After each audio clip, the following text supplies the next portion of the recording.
Hey everyone, part 2 of the series on how to spiritually awaken. Yes, so Jody Deane here, and I help you awaken your consciousness, embody your soul purpose, and authentically express yourself. Because life is not meant to be boring, and you are not meant to be someone else. In fact, everyone else is taken. You are to be yourself. And that is the medicine, that is the beauty, that is the true joy. I know, kind of crazy, isn't it? That being your actual self, being your real self, could actually be like the thing that makes you happy. And that's partly because of our conditioning and programming and society, parents, friends, peers, work, everything else, giving us the impression that we should be different to who we really are. And there's nothing wrong with self-improvement, but when you're actually divorced from yourself, when you're trying to be something other than you are, there's a lot of suffering. And so the invitation here is to come back to self. Now, where we're going with this video about this spiritual awakening is that we're going to go to really the deep roots of coming back to self, which ultimately is about your inner child.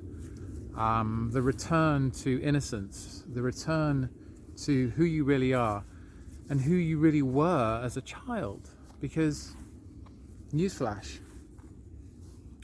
every single adult on this planet has difficulty in really allowing themselves to be who they are and be joyful. And that is because of the socialization process that the majority, 99.9%, of adults on the planet have gone through, where they've basically had to kind of mature in a way that is distorted. And what I mean by that is that, you're going, as a child, you're going through life and you're being conditioned by your parents to be a certain way to fit in, and also to acquiesce to their needs as well, because it's like, mummy and daddy want you to behave, they want you to be quiet. They may have difficulties, they may be depressed, anxious, have their own traumas, have their own problems and issues, and this creates a dynamic where they are teaching you, they are conditioning you to be a certain way to fulfill their needs. And so a prime example of this would just simply be you're being loud as a child, you're playing loudly, and perhaps your parent is in another room and they have high anxiety, and so they're trying to get something done. They're kind of on tenterhooks, and so they come into the room you're in and tell you to be quiet, shut up, go to your room, don't be noisy, I can't stand it, whatever, right? They're in a moment of overwhelm, and so that shuts you down as a child. That shuts you down, your nervous system. It feels very jarring in your whole nervous system, your senses. You feel suddenly scared, you're in shock. It's painful ultimately. And so then you might feel like cut off, and you might feel like you can't express yourself anymore. You can't be your silly self, right, as a child. Especially if you're in that that early childhood phase where you're just really kind of vulnerable and sensitive, and finding your voice and being playful and imaginative and everything else, and maybe with your friends or brothers and sisters or on your own or whatever. But it's suddenly like this shutdown. And then what happens, of course, if that happens again and again and again, or it could just be one specific event, but typically it'll happen again and again because that's the dynamic and that's what's going on in your parents' life, etc. And so what happens is that this gets kind of ingrained into your nervous system. And by being ingrained, therefore, in your neurology, in your physiology, it's a pattern that will then recur through your, growth, through your upbringing, and so you become suddenly an adult, and you can't find your voice.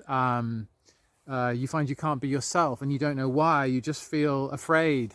You don't want to speak up. You don't allow yourself to be fun and vulnerable and silly.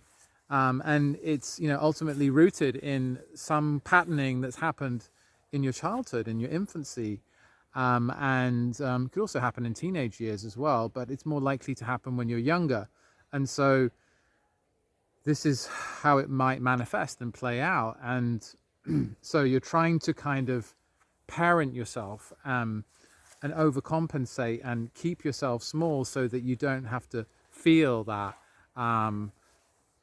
panic, that fear, that pain, and it becomes kind of frozen into your system, into your musculature and everything.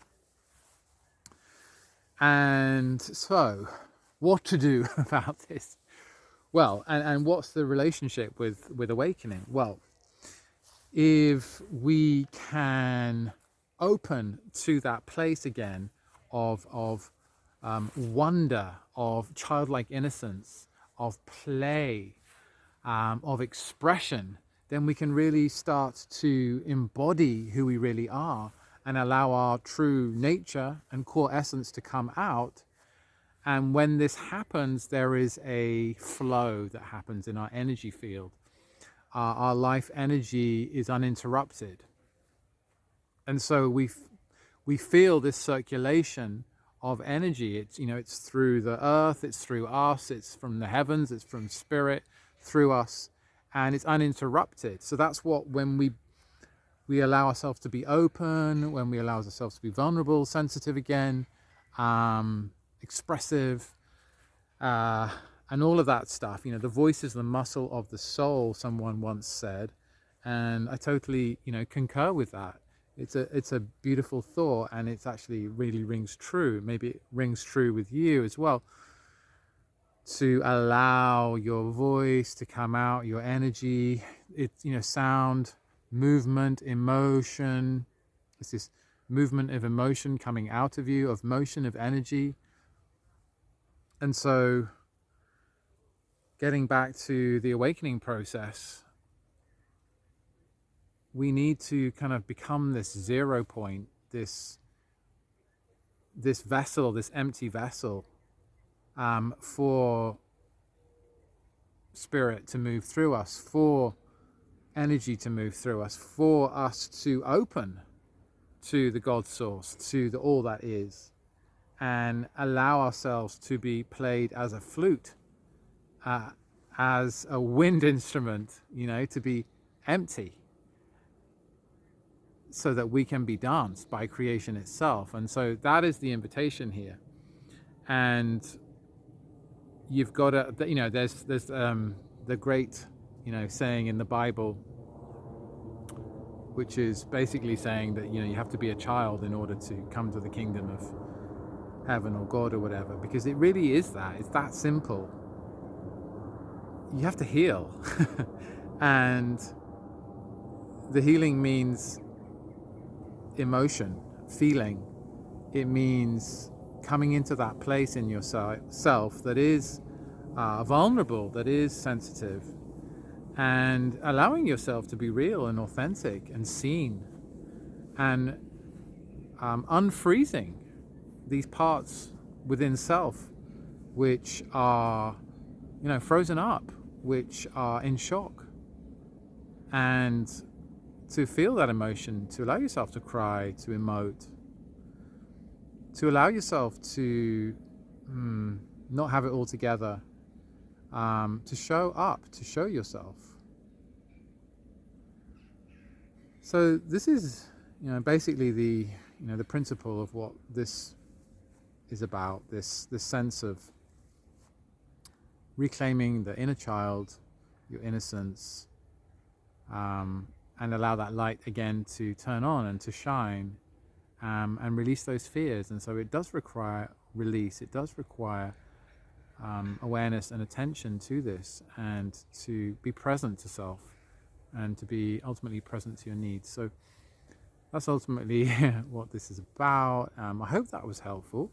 Let me know in the comments if you have something to share around this. You agree, you disagree, how it is for you, how you are with your inner child.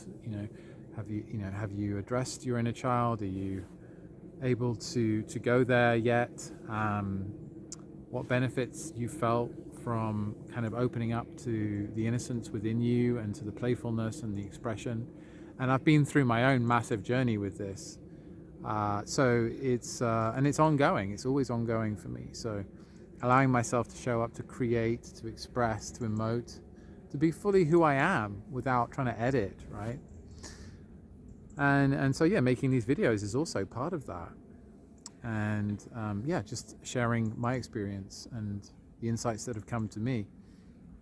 And so yes, now that's this part 2 about how to spiritually awaken. Look out for part 3 tomorrow or on my channel. And yes, if you'd like some help with your awakening process, with embodying your soul purpose, and also with creating your freedom key business, a business where you are basically sharing your gifts, your medicine, authentically expressing your soul purpose, then maybe you might benefit from having a chat with me, to have some guidance and everything else. So if you'd like, you're welcome to use the link in the description to apply to have a call with me, and a 20-minute call, and get some clarity around where you're at, challenges you're facing, the issues you have right now, and then activating that vision, that big vision. If you could wave a magic wand, what would you love to create in your life, and what could help you move towards that? So that's what we can cover and activate that highest frequency timeline. So I've been Jody Deane. Yes, if you're inspired at all and you'd like some assistance with this, then go ahead and use the link to apply. And if not, see you in the next video. Don't forget to subscribe so you can get the latest videos as they come out for inspiration, guidance, healing, and have an amazing day. Love you. Bye for now.